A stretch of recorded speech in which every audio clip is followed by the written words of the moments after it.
সকাল হতে না হতেই আমরা বেরিয়ে পড়েছিলাম নতুন গন্তব্যের উদ্দেশ্যে। আজকে আমাদের গন্তব্য দীঘা, পুরী বা উড়িষ্যার বালাসোর বাবলস অফ লাক্সারি কিন্তু নয়। আজকে আমরা চলে গিয়েছিলাম নতুন এক গন্তব্যের উদ্দেশ্যে। আমরা বাড়ি থেকে গাড়ি ধরে নিয়েছিলাম এবং পৌঁছে গিয়েছিলাম হাওড়া স্টেশন। হাওড়া স্টেশন পৌঁছানো মাত্রই আমরা ধরে নিয়েছিলাম 6:30টার সময় একটি ট্রেন।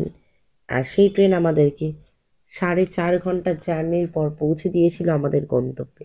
আজকে আমাদের গন্তব্য কোথায় এবং কোন কোন জায়গা আমরা ভিজিট করব সেটা জানতে হলে অবশ্যই কিন্তু ব্লগটায় চোখ রাখতে হবে। আজকে কিন্তু একটা সুন্দর জায়গা ভিজিট করব এবং তার সমস্ত ডিটেলস কিন্তু আমার এই ব্লগে থাকবে। আর চায়ের কাপে চুমুক দেওয়া মাত্রই ট্রেন ছুটে চললো আমাদের গন্তব্যের দিকে।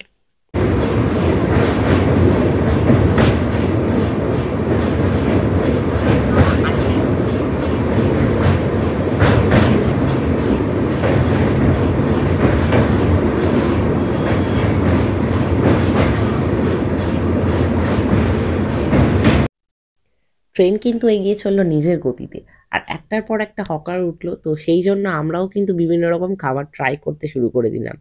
আর তারপর জানলার দিকে চোখ রাখতেই দেখলাম আমাদের আজকের গন্তব্য এসে গিয়েছে। হ্যাঁ, আজকে আমাদের গন্তব্য হলো ঘাটশিলা।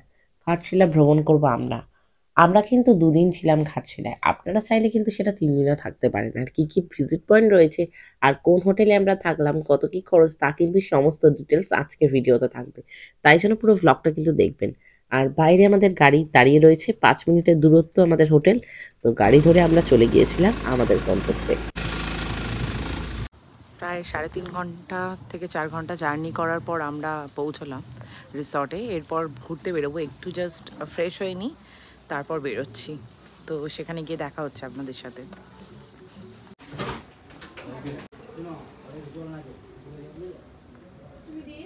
তবে এই অ্যাটমসফেয়ারের যে রিসর্টটা রয়েছে সেখানের বাইরের পরিবেশটা বেশ সুন্দর, মানে অ্যাটমসফেয়ারটা খুব সুন্দর। তো এরপর রুমটা দেখবো কীরকম দিচ্ছে আমাদেরকে। এখনও রুমে যাইনি, এখনও কিছু ফর্মালিটিস রয়েছে। তো আধার কার্ড এগুলো নিয়ে কিছু ইনফরমেশন ওরা কালেক্ট করছে। তো দাদাটা কমপ্লিট করে তারপর আমরা রুমে যাব, রুমটা দেখে নেবো এবং আপনাদেরকেও দেখিয়ে নেবো। তো চলুন যাওয়া যাক। আমরা যে রুমটা বুক করেছিলাম সেই রুমটা অবশ্য একটু মিস্টেক হয়ে গেছিলো। সেখানে ভিউটা তেমন ভালো ছিল না। তবে তারা কিন্তু গার্ডেনটা আপনারা ইউজ করতে পারেন, আর যারা উপরে থাকবেন তারা অবভিয়াসলি ইউজ করতে পারেন।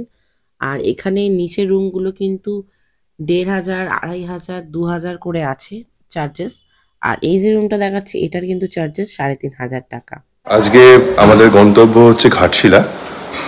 ঘাটশিলার একটা অত্যন্ত জনপ্রিয় একটা রিসর্ট।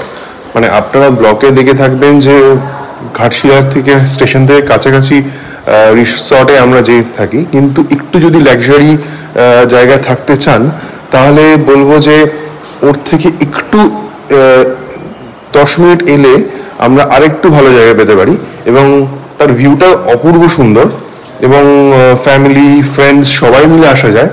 তো আপনাদের আমি সেটা দেখাবো এবং রিসর্টের নামটা একটু বাদে বলছি, আগে আপনাকে রুম দেখাবো। এটা হচ্ছে রুম।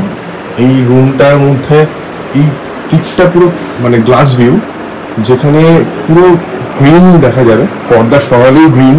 আর এদের এখান থেকে পুরো রিসর্টের ভিউটা দেখা যাবে, এখান থেকে যা যা আছে এদের সব দেখা যাচ্ছে।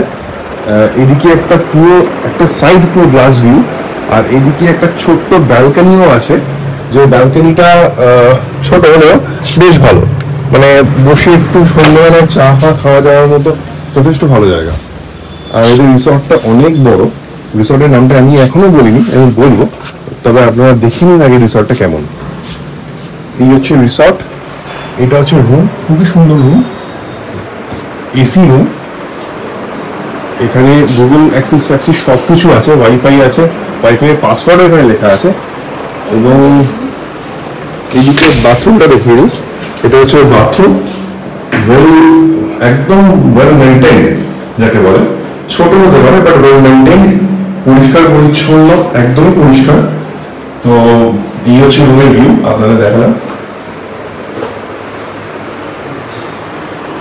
দেন ওর পাশেই আর একটা রুম আছে, যেটা ওর একটা সাইড শুধু উইন্ডো মিরর ভিউ আছে, কিন্তু এটার ব্যালকনিটা ওর থেকে তুলনামূলকভাবে ভালো, মানে বড় আর কি। তো এই হচ্ছে ওটার সেটা, এটা খুললে এটা পুরোটা যাওয়া যাবে বাইরে, আমি ভেতরে আর বাইরে যাচ্ছি না। এই হচ্ছে রুম, এই হচ্ছে TV, as I say that এখানে বাথরুম আছে, সেম বাথরুমটা একই অবস্থা, খুব সুন্দর, খুব পরিপাটি পরিষ্কার, ছোট হতে পারে কিন্তু খুব পরিষ্কার। তো এই দুটো রুম যেটা আপনাদের দেখালাম, এই দুটো রুমের প্রাইস মোটামুটি 3,500 টাকা। আপনারা চাইলে একটু বার্গেনিং করতে পারেন, ওদের বললে হয়তো আপনারা কমাবে, বাট এই যে এখানে একটা মিরর আছে, এই মিররে আপনারা ভালো করে সাজুগুজু করে বেরোতে পারবেন। এটা হচ্ছে ডিলাক্স রুম, এটা সব থেকে ভালো রুম এই গেস্ট হাউসের। এটাতে অপূর্বভাবে ডেকোরেট করা আছে, এখানে টিভি আছে, টিভিটাও দেখুন কত সুন্দরভাবে ডেকোরেট করা আছে। এদিকে সোফা চেয়ার, মানে চা খাওয়ার জন্য, এখানে সুন্দর করে একটা ওয়ার্ড্রপ আছে, ফ্যান আছে। আর যেই রুমগুলো আপনাদের দেখাচ্ছি সেগুলো সবকটাই এসি রুম। আর এইদিকে একটা ভিউ আছে মনে হচ্ছে, দেখা যাক যে ভিউ আছে কিনা। মনে হচ্ছে একটা গ্লাস ভিউ পাবো, বাট ছোট হলেও একটা গ্লাস ভিউ পাবো। এক্স্যাক্টলি, এখানেও একটা ছোট্ট বারান্দা আছে যেটা গ্লাস ভিউ। এদিকটা সবুজটা কম, কিন্তু গ্লাস ভিউ আছে একটা, যেটা আমরা চেয়ে থাকি আর কি, মানে শহরের থেকে দূরে গিয়ে একটু সবুজের মাঝখানে থাকতে চাই, তার জন্য আমাদের একটা গ্লাস ভিউ বা একটা সবুজের মাঝখানে থাকার ইচ্ছা থাকে। আর এই রুমটার একটা বিশেষত্ব আছে, সেটা হচ্ছে এই রুমে জাকুসি আছে।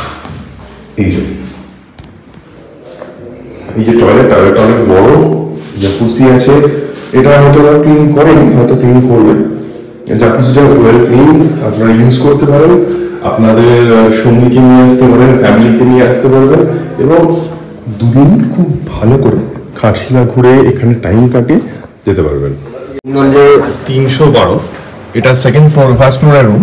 তো এখানেও সেই একই গ্লাস ভিউ আছে, এদিকে পাহাড় ফাহাড় সবকিছু পাবেন। এদিকে সেই পর্দা দেওয়া, এখানে খুব ভালো করে দুজন ইজিলি অ্যাকোমোডেট হয়ে যাবেন। কিন্তু আপনি যদি ওদেরকে রিকোয়েস্ট করেন, এখানে তিনজনও ওরা অ্যালাউ করে, ঠিক আছে। এমনি ওদের ব্যবহার খুব ভালো, দাদা এবং দিদি মিলে চালান এদের হোটেলটা পুরো। এখানে সেই same as a glass view, আর এখানে ব্যালকনিও আছে। এখান থেকে পুরোটা পাহাড়ের ভিউটা পাওয়া যায়, হয়তো আপনারা দেখতে পাচ্ছেন কিনা জানি না, ওই দিকটা পাহাড়ের একটা ভিউ আছে। আর এদিকে সেই গ্লাস ভিউ যেরকম বললাম, অ্যাজ ইফ একটা এদিকে ওয়ার্ড্রপ আছে, মিরর সেট করা, এটা TV along with password wifi, as bathroom সবকটাই প্রায় সেম, তাও দেখিয়ে দিলাম। তো এই রুমগুলো যেগুলো আপনারা দেখালাম মোটামুটি 3500 টাকা করে লাগে। হ্যাঁ, এরপর আমরা বেরোচ্ছি যে কোন কোন জায়গায় এখানে স্পট ঘোরাবে সেটা ঘুরে দেখতে। তো এখানে আর কি কি স্পট রয়েছে তার চারটা আমি পাঠিয়ে দেবো, অবশ্যই ব্লগটা পুরোটা দেখবেন। ব্লগে অনেক ইনফরমেশন থাকবে, কিভাবে আসবেন আর কত কি খরচ আর কোথায় থাকবেন, কি খাবেন, সব কিছুর ডিটেলস থাকবে এই ভিডিওতে। তো চলুন যাওয়া যাক। রুমে গিয়ে আমরা ফ্রেশ হয়ে নিয়েছিলাম এবং বেরিয়ে পড়েছিলাম স্পট ভিজিটে। আমাদের প্রথম স্পট ছিল আজকে বিভূতিভূষণ বন্দ্যোপাধ্যায়ের বাড়ি। তার বাড়ি ছিল তার স্ত্রীর নাম অনুসারে, তার স্ত্রীর নাম ছিল গৌরী, তাই তিনি বাড়ির নাম রাখেন গৌরীকুঞ্জ। বিভূতিভূষণ বন্দ্যোপাধ্যায় ছিলেন বাংলার সাহিত্যের একজন বিখ্যাত কিংবদন্তি এবং রবীন্দ্রনাথের পরবর্তী যুগে একজন বিখ্যাত বাঙালি ঔপন্যাসিক। শিক্ষা, উচ্চশিক্ষার প্রতি তার প্রবল ইচ্ছাশক্তি এবং আগ্রহ থাকলেও দরিদ্রতার কারণে স্নাতক ডিগ্রি অর্জনের পর তিনি তা ছেড়ে দিতে বাধ্য হন এবং বনগাঁয় উচ্চ বিদ্যালয়ে শিক্ষকতার চাকরি তিনি নেন। এই স্পটটি ভিজিট করে আমরা এগিয়ে চললাম আমাদের পরবর্তী স্পটের উদ্দেশ্যে। জেনে নেব আমাদের পরবর্তী স্পটটি কোনটি। আমরা পৌঁছে গেছি সুবর্ণরেখা নদী, মানে যাকে আমরা বলেছিলাম রাতমোহনা। তো সেখানে পৌঁছে গেছি। দেখুন এর ভিউটা অপূর্ব সুন্দর, মানে প্রকৃতি এতটা সুন্দর ঢেলে নিয়ে গিয়ে সাজিয়েছে যে মনে হয় যে যদি না ঘুরি তাহলে অনেক কিছু মিস করে যাব। তাই একটু সময় না নষ্ট করে পুরো প্রকৃতির এনজয়টা আমাদের করতে হবে। এই হচ্ছে সুবর্ণরেখা নদী।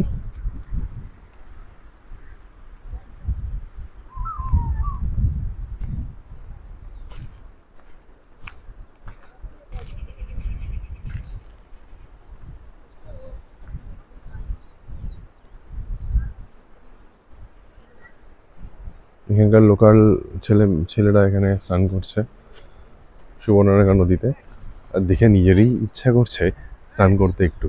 মানে এত সুন্দর, মানে একটা এই নদীর একটা কলো কলো আওয়াজ আমাদের কানে ভেসে আসছে। হয়তো জানি না এটা ক্যামেরাতে কতটা আসতে পারছে, বাট বেশ ভালো। সুবর্ণরেখা নদী রাঁচির কাছে উৎপন্ন হয়ে ঝাড়খণ্ড, পশ্চিমবঙ্গ ও উড়িষ্যা রাজ্যের মধ্যে দিয়ে প্রবাহিত হয়ে উড়িষ্যার তালসারির কাছে বঙ্গোপসাগরে গিয়ে মিলিত হয়েছে।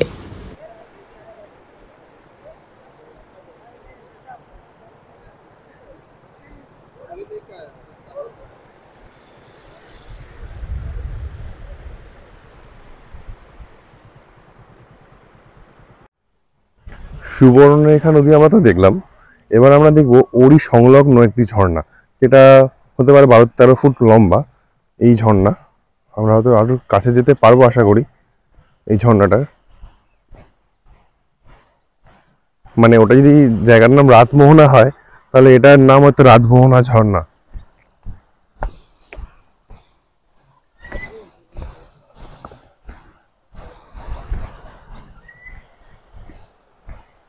খুব একটা বড় ঝর্ণা নয়, বাট ঠিকঠাক এই 12 ফুটের মতো, 12-15 ফুটের মতো হবে ঝর্ণাটা।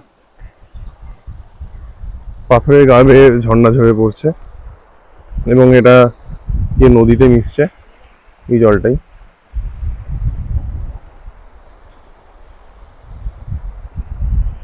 এবং ছোট ছোট মাছও দেখা যাচ্ছে এখানে হয়তো।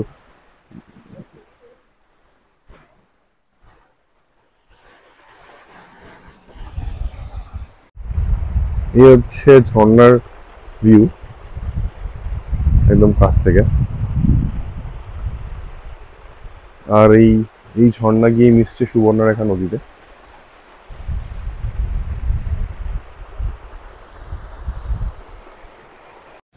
রাতমোহনা দেখার পর আমরা চলে গিয়েছিলাম আমাদের পরবর্তী গন্তব্য। আমাদের পরবর্তী গন্তব্য ছিল বুরুডি লেক। এরপর বুরুডি লেকটি দেখে নেব।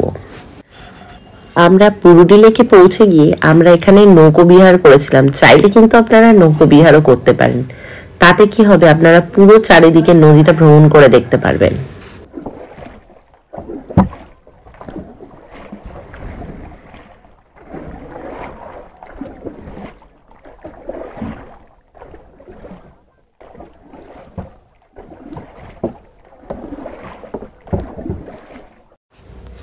ভারতীয় উপমহাদেশের ব্রিটিশ রাজত্বকালে ডালমা পাহাড়ে সুন্দর পরিবেশে এই বুরুডি হ্রদটি নির্মিত হয়েছিল। এই হ্রদটি ব্রিটিশ শাসনামলে নির্মিত হয়েছিল। এই হ্রদটি নির্মাণের মূল উদ্দেশ্য ছিল স্থানীয় কৃষকদের কল্যাণ। এছাড়াও এই এলাকায় জলসম্পদের চাহিদা মেটানোর জন্য এটি তৈরি করা হয়েছিল। আজ এই হ্রদটি একটি পর্যটন কেন্দ্র হিসেবে পরিচিত। প্রতিদিন শত শত দর্শনার্থী এই হ্রদটি উপভোগ করতে এখানে আসেন। এই হ্রদে অনেক ধরনের মাছ উৎপন্ন করা হয় এবং চাষাবাদ করা হয়। ওরে বাবা, কিন্তু একটা জিনিস কি, এটা খুব পরিষ্কার রেখেছে। তাও ওই বোতল ফোতল ফেলে যাবে কে? তো আপনারাই ওঠাবেন? ও, বুরুডি হ্রদের দৃশ্য খুবই সুন্দর এবং আকর্ষণীয় দেখাচ্ছে। পাহাড় এবং বনের মাঝখানে থাকার কারণে এই হ্রদটি সৌন্দর্য বৃদ্ধি করে। এই হ্রদের চারপাশে পাথরের ইট স্থাপন করা হয়েছে, যা সৌন্দর্যের আরো বাড়িয়ে তোলে। হ্রদের পাশাপাশি উপরে উঠে একটি রাস্তা তৈরি হয়েছে, যা এখনো নিরাপদ। হ্রদের তীরে বনের দৃশ্য খুবই সুন্দর দেখাচ্ছে। পাহাড়ের কথা বলতে গেলে এতে বড় বড় গাছ দেখা যায়, যা হ্রদের প্রাঙ্গণে সারা বছর সবুজ রাখে, যার কারণে প্রাকৃতিক সৌন্দর্য দেখার মতো হয়ে ওঠে।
আমরা এসেছি লাস্ট আমাদের স্পট ধারাগিরি ফলস।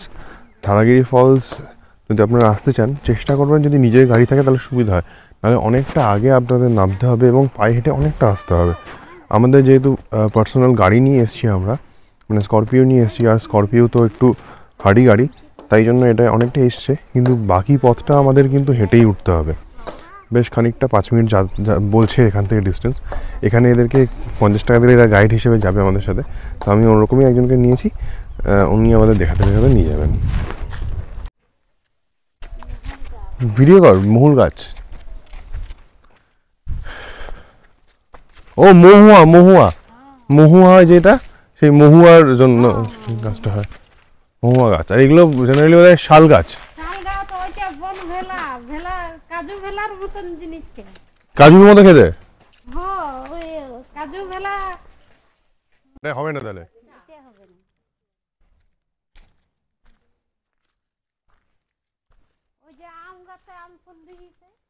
আম তো জানি, হ্যাঁ।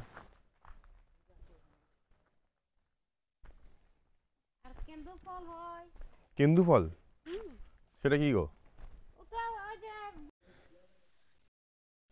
এই রাস্তা ধরেই আমরা চলে গিয়েছিলাম ধারাগিরি ওয়াটারফলসের দিকে। ধারাগিরি ওয়াটারফলস বলেছিল যেতে এখানে সময় লাগবে 5 মিনিট মতো, কিন্তু বেশ সময় লাগলো। 10 থেকে 15 মিনিট মতো সময় লেগেছিল আমাদের যেতে। আর এটা যেহেতু লাস্ট স্পট ছিল, প্রায় সন্ধে হয়, তো শরীরটাও প্রায় ছেড়ে দিয়েছিল আমাদের, তাই এখান থেকে যেতে বেশ আমাদের অনেকটাই কষ্ট হয়েছিল। তারপর আমরা এই রাস্তা ধরে এগিয়ে চললাম এবং পৌঁছে যেটা দেখলাম যে খুব সুন্দর একটা ওয়াটারফলস এবং খুব নিরিবিলিতে, আর বেশ একটু অ্যাডভেঞ্চারাস লাগছিল, জঙ্গলের মধ্যে ভিতরে ছিল। আর কোনো মানে খুব একটা লোকজন নেই ওখানে, পুরোটাই ফাঁকা। বেশ ভালো লাগলো স্পটটা, আপনাদেরকে দেখাচ্ছি। আলো আছে।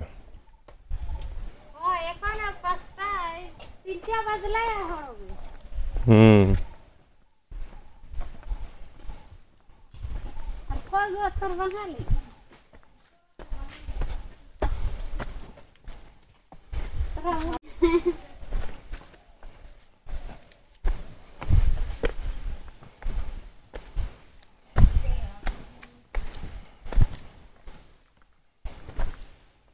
কি দারুণ, অসম্ভব সুন্দর জায়গা, জাস্ট অসাধারণ।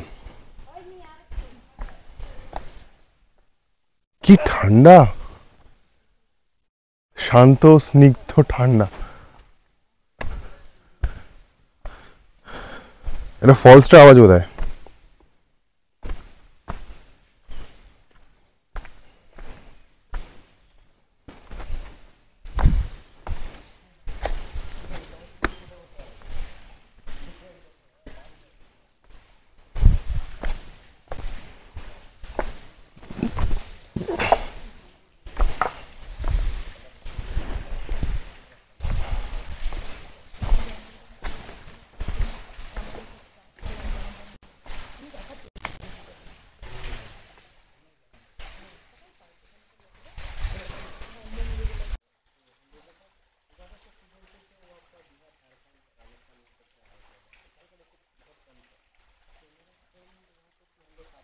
এই জলটায় নামা যাবে না, নোংরা জলটা কিন্তু।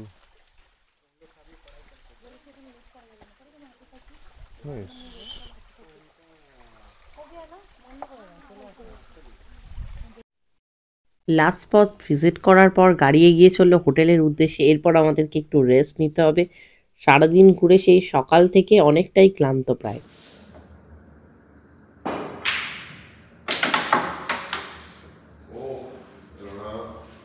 হোটেলে ফিরে একটু রেস্ট নেওয়ার পর এখানে যে প্লেগ্রাউন্ডগুলো ছিল ওপরে এবং নিচে, সারাদিন এখানে আমরা অনেক আনন্দ মজা করলাম।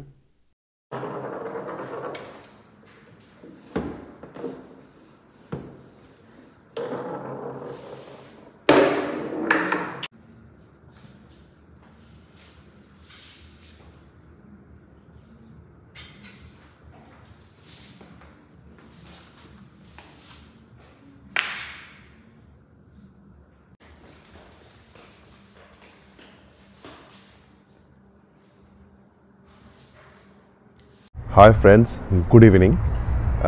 সকালে আপনাদের বলিনি যে আমাদের রিসর্টটার নাম কি, কারণ আমি দেখাবো বলে।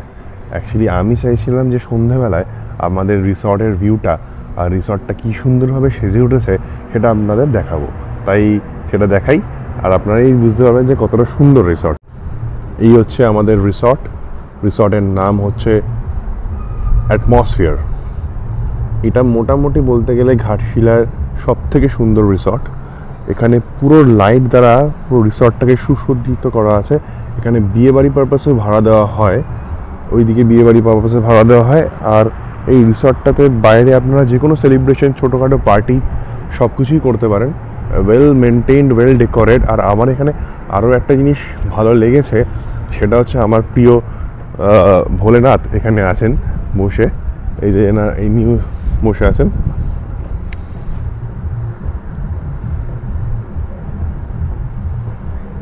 এটা হচ্ছে রিসর্টের এন্ট্রান্স। এখান থেকে আপনাদের গাড়ি নিয়ে এসে এইখানে ছেড়ে দেবে আপনাদের। আর এইখানে কিছু বাচ্চাদের জন্য স্লিপ, তারপরে দোলনা, এই সব কিছু আছে। এবং এখানে বনফায়ার করার জন্য কিছু একটা জায়গায় অ্যারেঞ্জ করা আছে।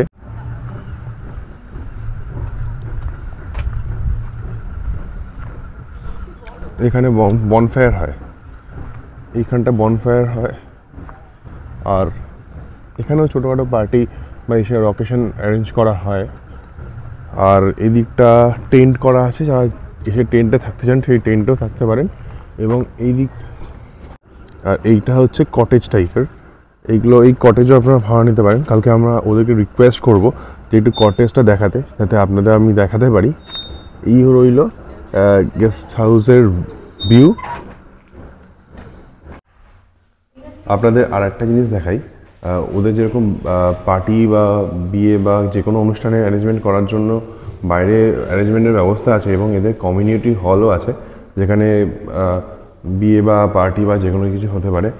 ওয়েল ডেকোরেটেড, ওয়েল মেনটেন্ড, খুব সুন্দর, প্রায় নতুনের মতো। তো এখানেও আপনারা কোনো অকেশন বা কিছু ভাড়া করে এটা করতে পারেন, খুবই ভালো। ওদের কন্ট্যাক্ট নাম্বার আমি দিয়ে দেবো, আপনারা যোগাযোগ করে নেবেন। আজকের ভ্লগটা আমি আবার এখানেই শেষ করছি। আবার ঘাটশিলা ডে 2 ভ্লগে আবার আপনাদের সাথে খুব শীঘ্রই দেখা হচ্ছে। ততক্ষণ সঙ্গে থাকুন।